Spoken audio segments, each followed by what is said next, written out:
So, for this today video discussion, pag-aaralan natin yung agriculture. So, agriculture is composed of biological assets and agricultural products. So, mamaya malalaman nyo yung difference ng agricultural produce sa biological asset. And ano bang mga items yung maka-classify as biological asset, and ano din yung mga items na mare-recognize or maka-classify as agricultural produce. So, parang same lang ba sila or may difference? Tapos, at the same time, aalaman din natin paano ba mini-measure yung mga biological assets and agricultural products.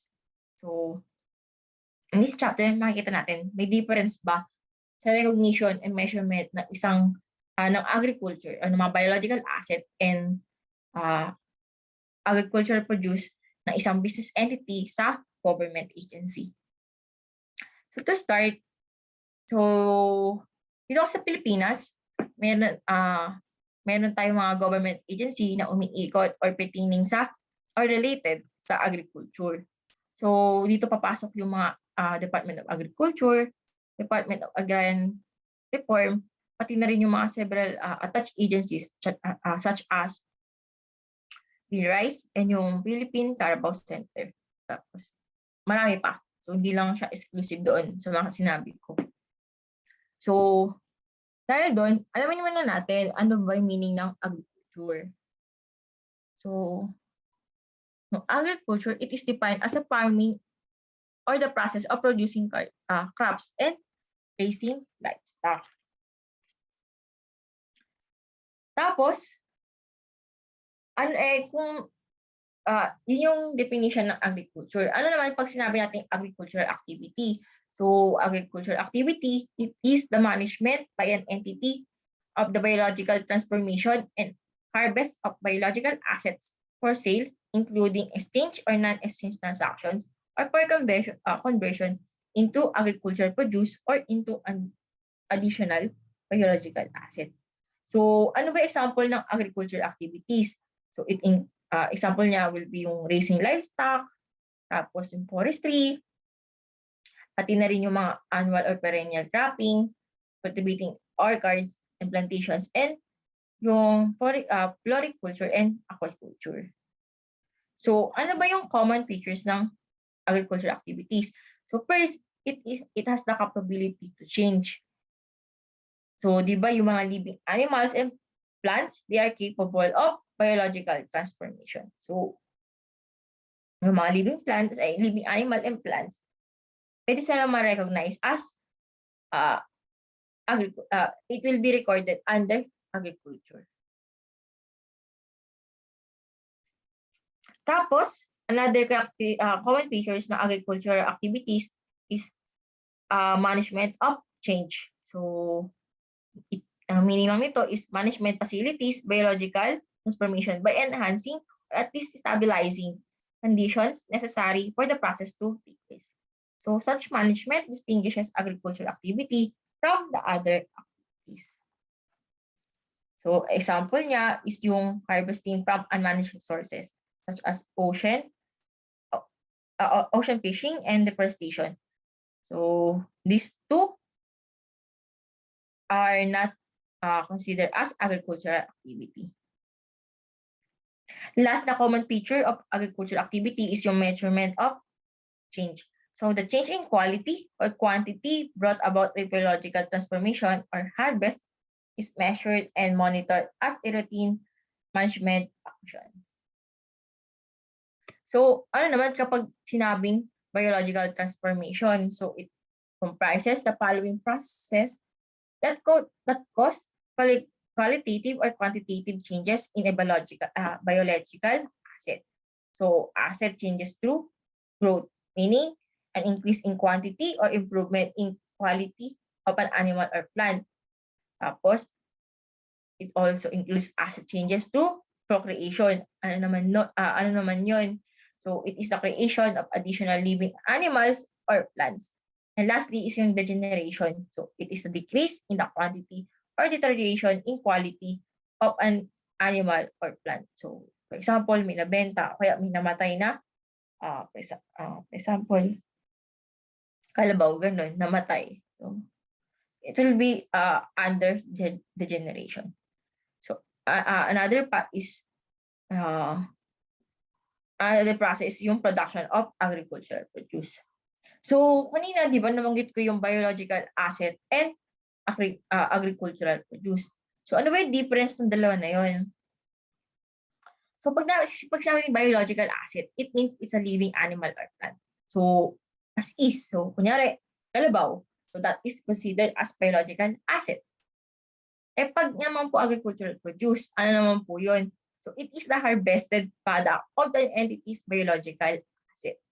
So ano yung meaning ng harvest? So harvest is the detachment and the detachment of produce from a biological asset or the cessation of a biological assets type processes. So meaning pag detachment, parang for example, ano ba?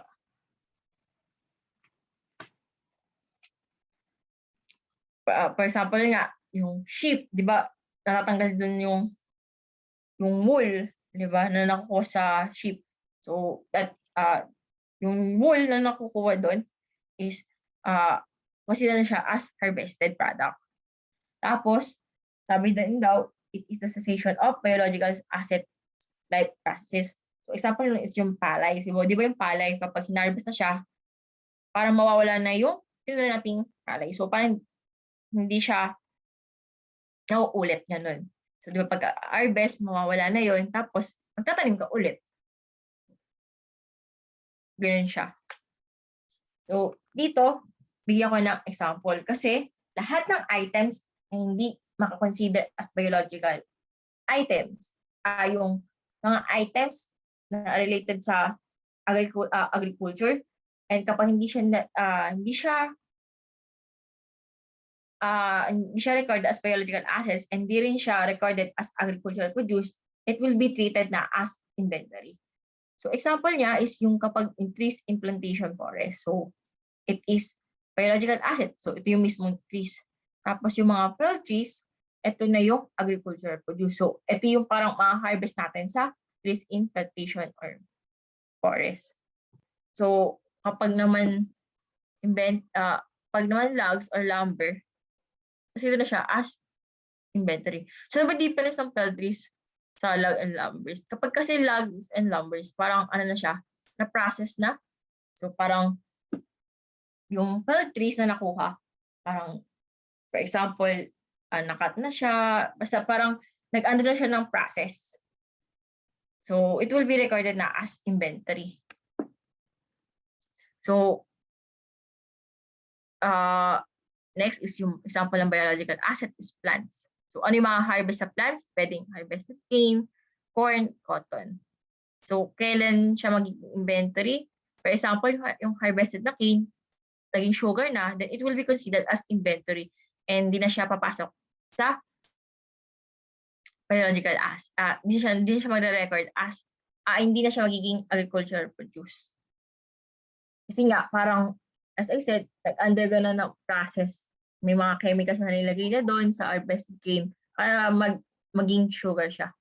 So, same as sa corn, kapag naging cornstarch na siya, then it will be treated as inventory. And yung cotton, kapag naging clothing na siya, para yung cotton naging clothing na, then it will be treated as inventory. The example is yung dairy cattle. So, yung makukuha natin sa dairy cattle is milk. And kapag yung milk naging cheese na siya, then it will be recorded as inventory. Next is yung sheep. Na pag may mga harvest natin doon is yung wool. And kapag naging yarn na or carpet, then it is recorded as inventory. So, yung pigs, harvest natin is yung carcass, and pag naging ham na, then it will be inventory.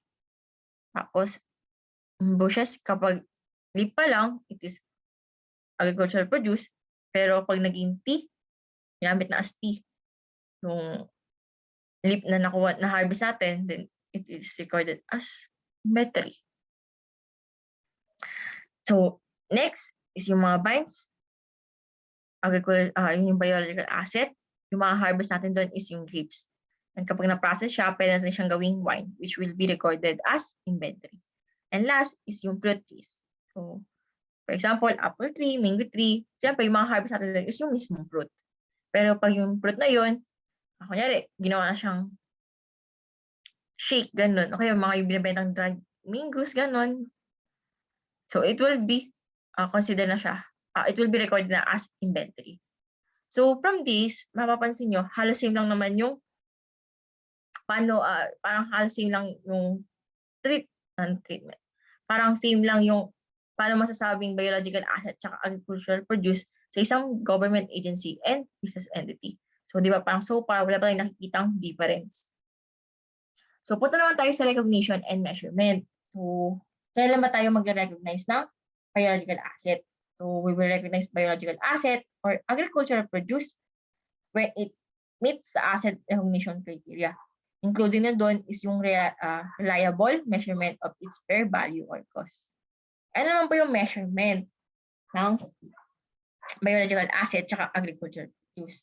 So, punta tayo sa biological asset. So, biological asset, it is initially and subsequently measured at fair value less cost to sell. So, yung gain or loss na arising from initial measurement and subsequent changes in fair value less cost to sell are recognized in surplus or deficit.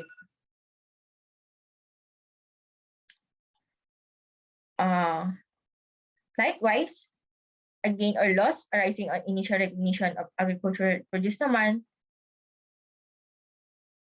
Wait, pa pala yan.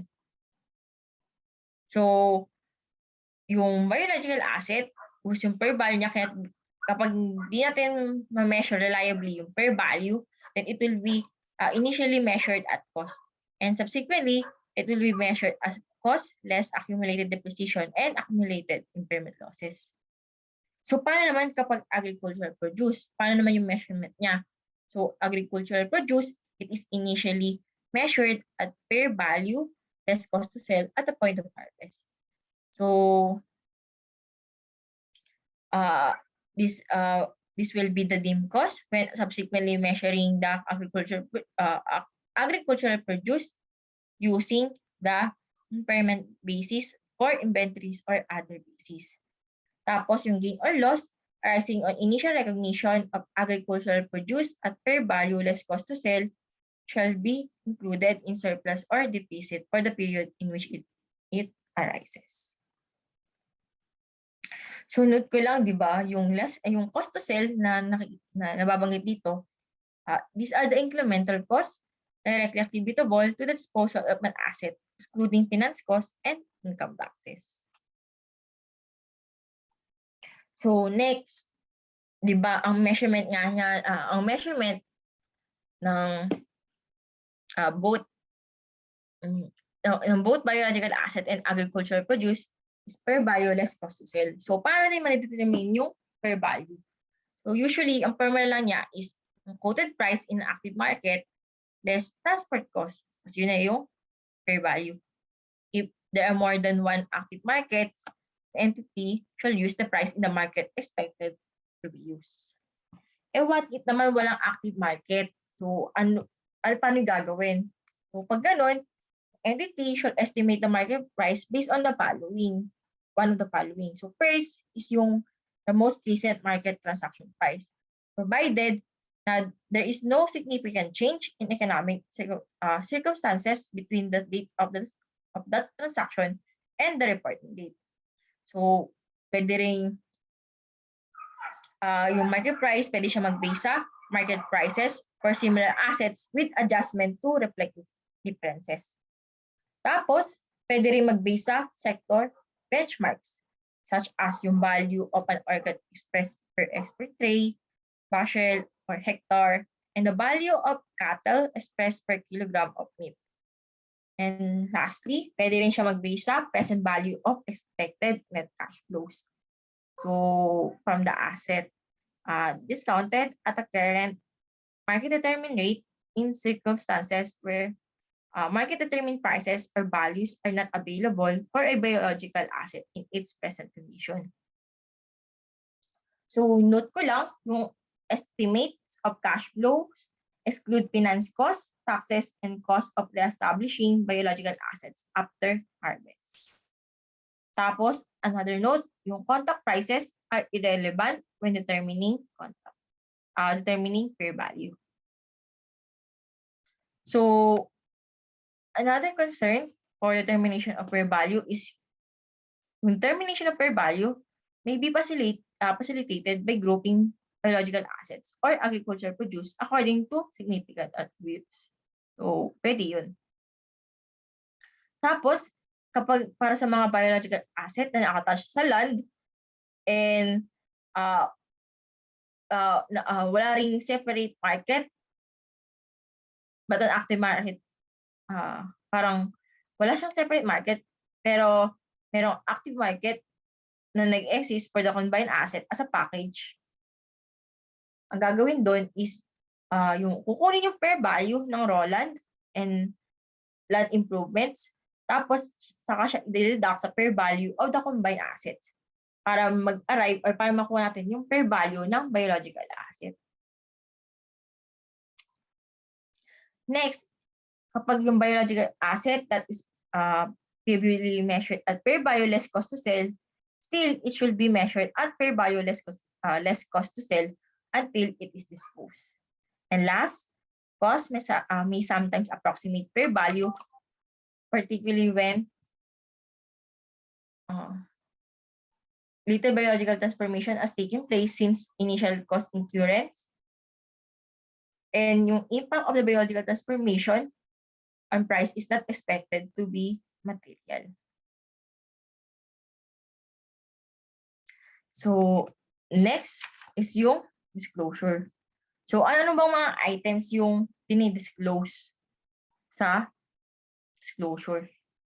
So, hindi ko nilagay. Pero first is yung aggregate gain or loss on initial recognition of biological assets and agricultural produce and from the change in fair value less cost to sell of biological assets. So, bukod doon, yung mga consumable and bearer biological assets and biological assets held for sale and held for distribution at no charge or for a nominal charge are also disclosed sa notes of the financial statement. So, ano ba yung difference ng consumable biological assets sa bearer biological assets? So, kapag sabi ng consumable biological assets, these are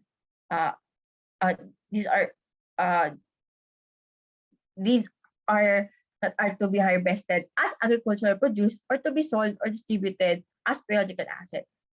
On the other hand naman, kapag naman sinabi natin biological asset, these are the self-generating. These are assets that are these are biological assets that are self-generating and are used repeatedly for more than 1 year. So, for example niya is, kunyari, may cattle, tapos, di ba, parang regular tayo makakapag-harvest ng milk galing doon. So, that is considered as bearer biological asset. Next is yung isa sa mga dapat i-disclose is yung mga mature and immature biological assets. So, ano ba yung mature biological assets? So, these are assets that have attained harvestable specifications or are able to sustain regular harvest. So, parang ito yung mga parang hindi pa siya harvested or hindi pa siya nade-detach, but it is already matured. Meaning, pwede na siyang harvest. So, immature naman, yung opposite lang ng mature biological assets. So, another item na dapat natin i-disclose is yung amount of change in fair value less cost to sell due to physical changes and due to price changes. Another item na natin i-disclose is if not disclosed elsewhere in information published with the financial statement, the entity should describe first the nature of its activities involving each group of a biological asset. Second, mga non-financial measures or estimates of the physical quantities of each group of the biological assets at the end of the period and yung outputs of agricultural produce during the period. Another disclosure is another items na dinidisclose natin is yung kapag yung entity parang kailangan niya i-disclose yung methods and significant assumptions applied in determining the fair value of each group of agricultural produce at the point of harvest and each group of biological assets. Tapos, kailangan din i-disclose ng entity yung fair value less cost to sell of agricultural produce harvested during the period determined at the point of harvest. So, marami pang pwedeng i-disclose pero parang dyan lang ako mas nag-focus. So, okay, illustrative sample tayo. So sabi, assume that in the current year 2015 transactions of entity A for revolving fund or income generating project are as follows. So, balance as of January 1, 2015, meron tayong cash in bank, currency current na 75,000, meron din tayong accumulated surplus or deficit na 75,000. So, transactions made during the year are the following. So, on January 1, 2015, nag-purchase tayo ng 5 2-year-old breeding stocks with fair value less cost to sell amounting to 5,000 each. Tapos, nag-purchase din tayo ng feeds and other agricultural supplies amounting to 2,000. Next is yung nag-issue din ng feeds and other agricultural supplies to the caretaker. Tapos, noong January 1, 2015, may na-born na 10 breeding stocks with fair value less cost to sell of 2,000 each. Tapos, nag-purchase ulit tayo ng 2 2-year-old breeding stocks at fair value less cost to sell as paid. And last, during July 1, 2015, nag-purchase tayo ng feeds and other agricultural supplies amounting to 8,000. Tapos, noong December 31, 2015, may nanganak ulit na 3 breeding stocks with fair value less cost to sell of 2,100. Tapos, nakabenta tayo ng isang 3-year-old breeding stock at 5,600. Tapos, binayaran natin yung salaries ng caretaker amount to 6,000 and nag-purchase tayo ng feeds and agricultural supplies per stock amounting to 10,000. So, ito yung fair values of breeding stock are as follows. Pati na rin yung age. Magagamit natin siya later. Kapag kinapit na natin yung mga changes to due to price change and due to physical change. So, i-entry muna natin yung January 1, 2015.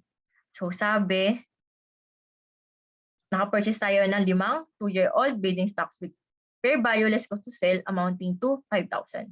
So, dahil dyan, mag-record tayo ng breeding stocks, debit, credit, cash in bank, local currency current account na 5,000.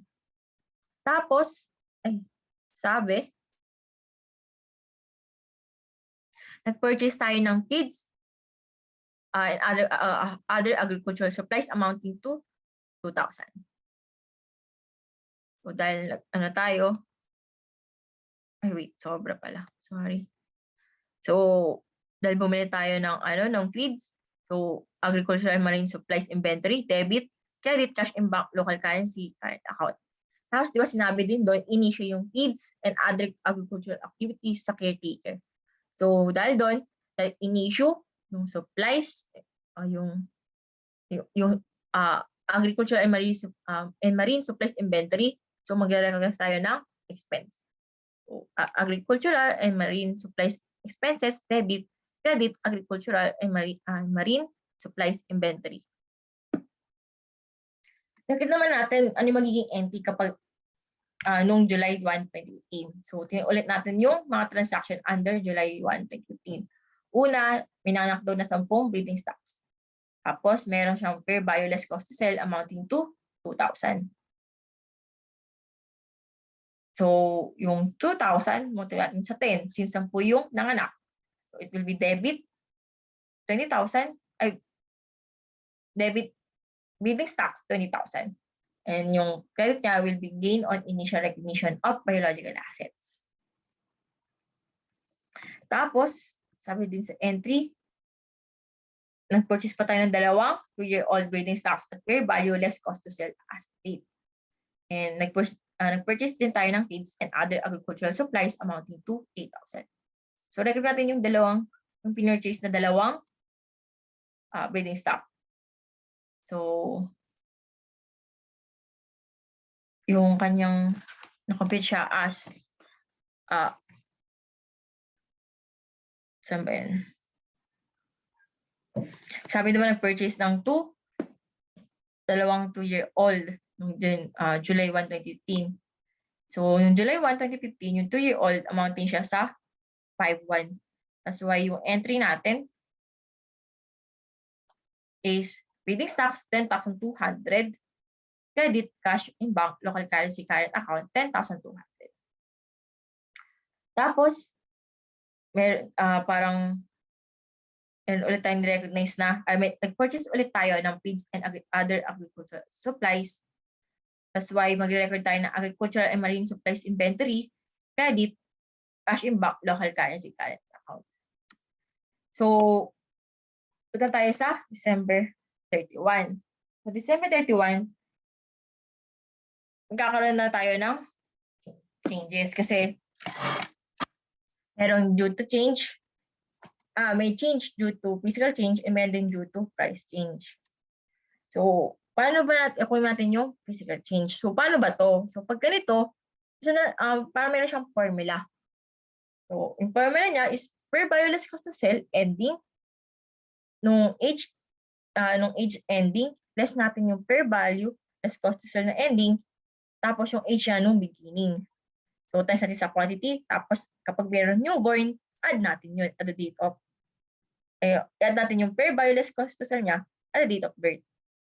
So, what if naman kapag due to price change? Pag price change naman, ang hindi naman nababago doon is yung age. And yung age na gagamitin natin is yung age niya at the beginning or nung kailan siya na-recognize. Tapos, ang magbabago lang is yung age niya at the beginning, parang ano yung magiging, ano yung difference nung per value less cost to sell nung na-recognize siya tsaka nung at the date nung na-recognize siya and at the end of reporting period. Sige, first kunin naman natin yung due to physical change. So, paano siya?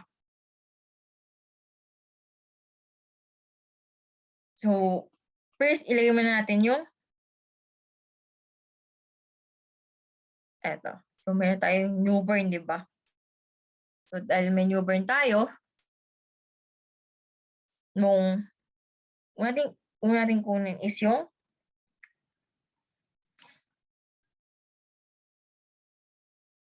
January 1. Ay, tama ba? Ano, joke. No December, noong July 1, 2015, merong nanganak na 10 breeding stock. So, dahil may nanganak na 10, and natin siyang i-record. Magkano ba yung per value less cost to sell nung July 1? So, yung newborn, mapapansin nyo, di ba? Yung per value less cost to sell nung newborn ng July 21 is 2,000. So, dahil dyan, i-record natin yung, wait lang.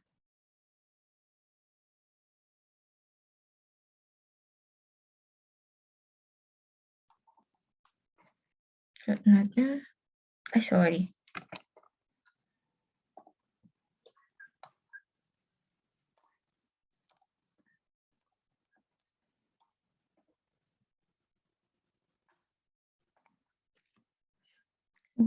Ay, sorry. Ano ba yan? So, 2,000. Multiply natin sa 10. So, bakit yung per value nung date of birth? Kasi nga, di ba sabi, kapag due to physical change, i-add natin yung per value less cost to sell of newborn at the date of birth. Kaya 2,000 yung ginamit natin. Yung magiging amount niya will be 20,000. Tapos, meron din newborn nung December 31, 2015 na ilan? 3. So, meron 3 nanganak. So, yung per value, sinabi niya dito, yung per value niya less cost to sell is 2,1. So, add natin yun. 2,1 times 3. Yan yung magiging value niya. Yung total niya will be 6,300. So, punta na tayo dun sa binili. So, unahin natin, di ba? Sabi, nag-purchase daw tayo ng 5 2-year-old. Ay, nag-purchase tayo ng 5 2-year-old na breeding stocks. So, noong January 1, yung kanyang per value less cost to sell is 5,000. Tama. Ay, wait. So, parang di ba, noong January 1, ang age niya is 2. So, syempre, at the end of the reporting period, which is in December 31, 2015, ilan yung age niya? So, age niya is 3. So, 3-year-old na siya. So, dahil doon, kukunin natin. So, di ba, so alam na natin na, wait lang. Ano ilagay siya? Ito yung, ko dito. So, ito yung na-purchase natin no January 1, 2015. So, ang sabi, di ba, kapag due to physical change, ang kukunin natin is yung fair value plus cost to sell ending. Per value less cost to sell ending nung age natin no beginning and nung age natin no ending. So, di ba, kapag tinan natin, kunin natin yung.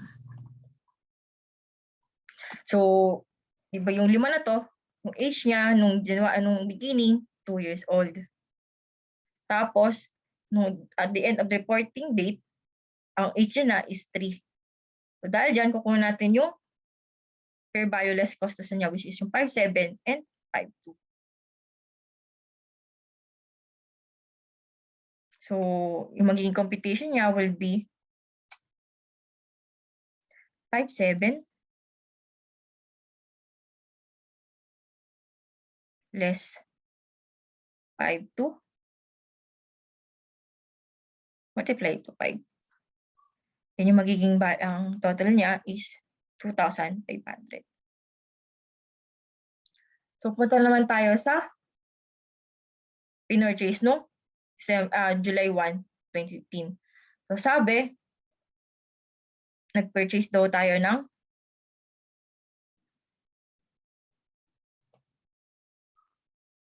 2. Nag-purchase tayo ng 2 2-year-old na breeding stocks. Okay, wait lang. So, dahil pinurchase natin siya noong July 1, 2015, at parang siya, kalahati ng taon. So, dahil pinurchase natin siya noong July 1, at the end of reporting date, yung magiging age niya na is 2.5. Kasi nga, di ba, kalahati, parang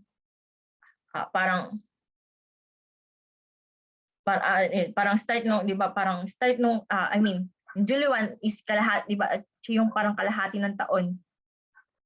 Tama, since yung first half ng taon is from January 1 to June 30. June 31, rather.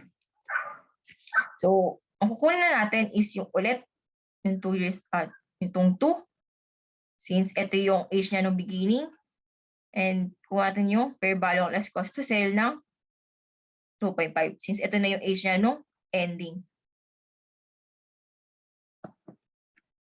So, yung computation niya will be 5,400 less 5,200. Tapos times natin yung 2. So, magiging amount niya 400. Next is etong. So, di ba, noong July 1, meron tayong parang may 10 breeding stock na newborn. Pero nung at the end of reporting date, parang hindi na siya newborn, di ba? So, parang dahil, di ba, July 1, so, di ba, July 1, newborn siya. Pero at the end of reporting date, which is December 31, 2015, ang age niya na is 0.5. Dahil doon, kukunin natin yung physical change nun. So, tingnan natin is yung newborn. So, yung newborn, di ba yung newborn siya? Ito. Kunin natin to 2.1. And then kunin natin yung 0.5. Since ito na yung age niya at the end of reporting date. So, age niya will be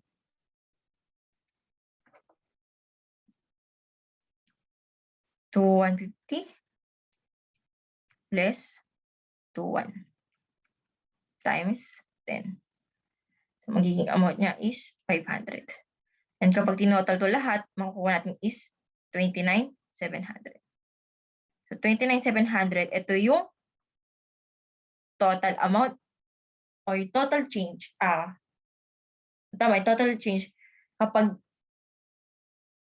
ito yung total amount ng change ng fair value less cost of sale due to physical change. So, alam na natin yung due to physical change. So, paano naman kapag due to price change? So, dito naman, kapag price change, ang di magbabago is yung age.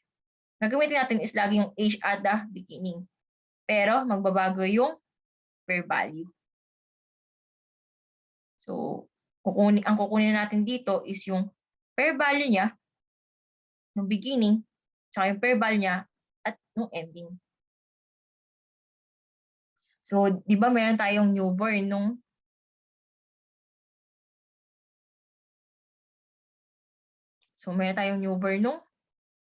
January 1, ay nung July 1. Eto, July 1, 2015. So, sabi, di ba hindi magbabago yung age. Ang magbabago lang is yung fair value. So, yung age niya, dahil may newborn tayo, yung beginning, newborn siya, newborn.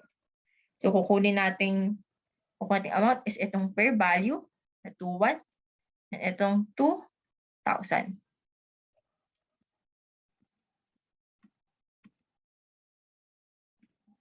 So, 2.1 less 2,000. So, ilan yung naging newborn noong July 1, 2015? 10. So, yung change in fair value niya will be 1,000. Next is yung pinurchase din natin noong July 1, 2015. So, di ba sabi nag-purchase tayo ng dalawa. So, dahil nag-purchase tayo ng dalawa, kunin natin yung 2-year-old. So, kunin natin yung fair value niya noong July 1, 2015 since ito yung date kung kailan siya na-purchase. So, 5.1. So, natin yung 5.1. Tapos, pati yung 2 ulit. 5.2. Kasi, ito yung fair value ng 2-year-old noong December 31, 2015. So, 5.2 less 5.1 times 2. Since dalawa yung binili natin. Yung so 200. Last is yung, di ba nung January 1, bumili tayo ng 5 2-year-old. So, kunin natin yung, so since January 1, 2015 siya na-purchase, kunin natin yung fair value nung December 1, 2015. So, ito yun, 5,000. Tapos, kukunin natin yung fair value ng 2-year-old nung December 31, 2015. So, ito yun, 5.2. So, 5,2 less sa, kano ulit yun? Wait lang. Ayan, 5,000. So, 5,000 times 5. Kasi di ba 5 yung pinurchase natin noong January 1. So, yung magiging total niya will be 1,000. And kapag tinotal yung tatlo na to, makuha natin is 2,200. And ito yung total change ng fair value less cost to sell due to price change. So, alam na natin, nakuha na natin yung change ng fair value due to price change and due to physical change. So, i-record na natin yung entries para sa December 31, 2015. So, first, record natin yung newborn nung December 31, 2015. So, yung amount niya is 6,300. Ito. Since, wait lang. So, di ba, nagkaroon ng newborn? Ayun. Di ba sabi? May newborn, 3. And yung kayang fair value less cost to sell is 2,1. So, 2,1 times 3, 6,300. Okay, so, mag-debit tayo ng breeding stock, 6,300. Credit, gain from changes in fair value less cost to sell of biological assets due to physical change. Tapos, records na natin yung mga changes in fair value less cost to sell due to physical change and price change. So, di ba nakuha natin sa price change is 2,2. So, ito yun. Tapos, ito naman, ma'am, ito 29,700. Pero sa entry natin is 3,400 lang. Why? Kasi ang kinulang natin is ito. Itong 3. Ma'am, bakit itong 3 lang? Kasi itong 2 na to, na-record na natin siya. Ito, na-record na natin noong July 1, 2015. Titingnan nyo yung entry. Ito yun. Para sa newborn. Tapos, nag-record tayo ng para sa newborn. Ito. Diba? So, pinaghiwalay lang natin. Or still, they are gained from changes in fair value less cost to sell due to physical change. So, karoon ng gain, total natin. So, sabihin, madadagdagan yung building stocks natin. Kaya, debit natin, 5,600. Tapos, credit natin yung mga gain. Tapos, di ba, ang sabi, noong December 31, 2015, nagbenta tayo ng isang breeding stocks. Tapos, binayaran din natin yung salaries ng caretaker, amounting 6,000. And bumili ulit tayo ng feeds and agricultural supplies na amounting to 10,000. So, record natin yung 3 na to. So, yung entry niya, first is yung ito. Sabi na, di ba, nagbenta tayo ng isang 1-3-year-old. So, cash collecting officer, tanda natin is 5,600. And bidding stock niya is 5,700. So, nagkaroon tayo ng loss on sale on biological asset. Kasi nga, wait lang. Ay, sumobra. Ay, hindi pala. Kasi di ba, noong December 31, ang fair value less cost to sell niya ng 3-year-old is 5,700. Pero binenta lang natin siya ng 5,600. So, lugi tayo. Kaya mag-recognize tayo ng loss on sale of biological asset. Tapos, binayaran natin yung payment, binayaran yung salaries. So, syempre, debit, salaries and wages, casual contractor, o ito yung salaries and wages expense. Tapos, credit, cash in bank, local currency account, amounting to 6,000. Tapos, di ba, nung purchase daw tayo ng feeds and other agricultural supplies per stock. Then, debit, agricultural and marine supplies, inventory, debit, 10,000, credit, cash in bank, local currency, current account na 10,000. So, since alam na natin paano mag-measure and paano mag-compute ng biological asset, proceed na tayo sa procedures on the acquisition of and recognition ng biological asset. So, kapag sa acquisition of biological asset, unang gagawin doon is first, upon receipt ng biological asset and based on the approved IAR, delivery receipt, and other supporting documents, si biological assets caretaker o yung officer in charge, i-record niya yung biological asset in the biological assets property card. Tapos si biological asset caretaker or yung officer in charge, magsasubmit siya ng copy ng approved IAR with the required supporting documents sa accounting division or unit. Tapos, once na ma-receive yun ng accounting division or unit, magpe-prepare na siya ng journal entry voucher to recognize the receipt of the biological asset. Tapos, once na after niya mag-prepare, ipopost niya na sa appropriate accounts in the general journal, general ledger, and subsidiary ledger for biological assets.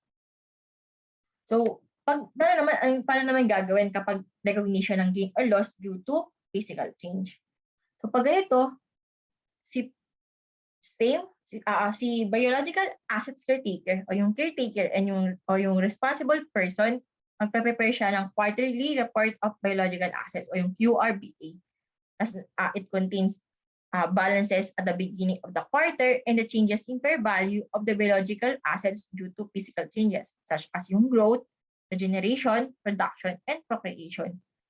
Tapos, si caretaker o yung responsible person, isasabit niya yung QRBA sa accounting division or unit. And once ma-receive yun, yung accounting division or unit, magpe-prepare na siya ulit ng journal entry voucher para i-recognize yung gain or loss on fair value of the biological asset due to physical changes.